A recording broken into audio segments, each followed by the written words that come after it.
There's nothing more liberating and freeing to a woman than chauvinism.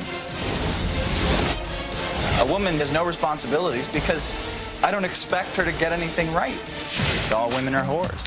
They trade sex for money, they trade sex for cars. How is prostitution illegal, but alimony isn't? They're basically the same thing. You're paying for the whore to leave. A penny saved is a woman fired. Women make horrible employees. Women should not be allowed to vote. It's ridiculous. A woman president would be a disaster. Women know in their hearts that women cannot make decisions. A woman would never vote for Hillary Clinton. She embarrassed herself by not pleasing her man, essentially. And women know it. Well, women are only good for having kids. Unfortunately, they're not very good at raising them. Hitler was raised by a single mother. Men have created everything you see in the world. Men invented electricity. Men invented cures for diseases. Every brick you see is there because a man put it there. The only thing women really do with their time is spend men's money. Men, this is what you look like to a woman. This is all they're after. Women can't do math. They can't be organized. Can't lead a company. They can't take risks. They can't drive for crap. You can't blame women for what they do wrong in the same way that you can't blame a dog for what it does wrong. It's your fault for not training it properly. Oh, come on. Now, the booing sounds distinctly high-pitched. You think? Yeah. There's a lot of men that agree with me, I think, that I didn't hear from.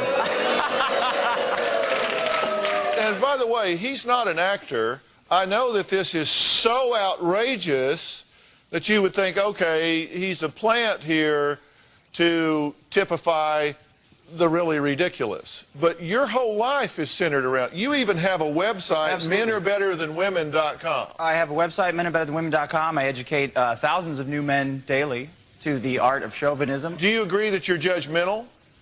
Sure. I think everyone is. Yeah, and because we asked you several questions. You said if you see a woman driving an expensive car... She's owned. She's owned by somebody. Paid for. Absolutely. And what do you mean when you say lesbians are faking it?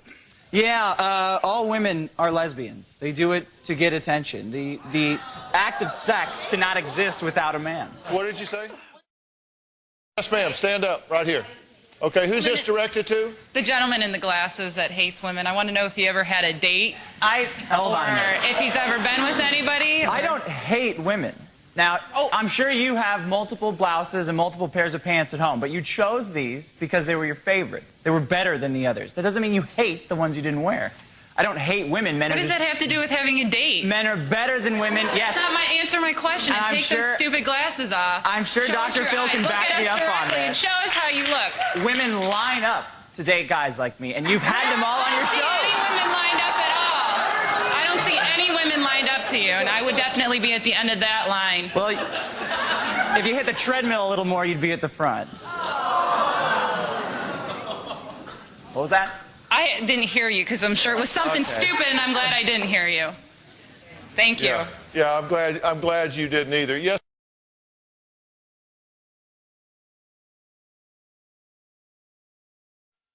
Dick obviously makes no bones about being a chauvinist, while Shirley has written men off completely.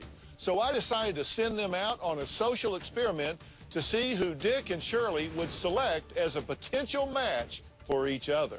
I'm looking forward to this because I get an excuse to check out girls all night. I don't want to ask you what you look for in a woman because I want it to be my perception. Close your eyes then, because we're driving through Hollywood and the billboards are going to clue you in.